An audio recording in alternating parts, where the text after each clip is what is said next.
Isiah Thomas, legendary Detroit Pistons goalkeeper, refuses to admit that Michael Jordan was the best player in history and describes him as athlete, as wanting to harm him and deserved to put him on the same level as other players today who he says that era when Air played was completely different and that the level of competitiveness that the NBA has today did not exist, he explained in an interview with Chris Broussard of the Fox network. The Bad Boys leader hasn't forgotten the tough duels they had in the late 1980s and early 1990s with the Bulls, who they eliminated twice in the playoffs, nor his bad relationship with Jordan, who does not hide in his documentary that this animosity continues. I hated him and I still carry this hatred with me today, confides Air, who had a bad relationship with all the players of the Pistons, and in particular with Isiah Thomas, whom he vetoed the Barcelona Olympic Games '92.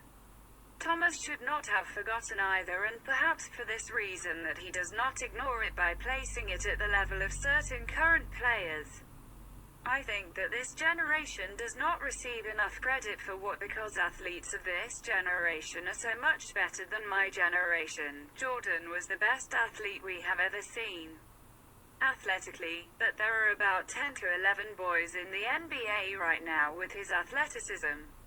He wonders who would be the best player if he could transfer some of the players today.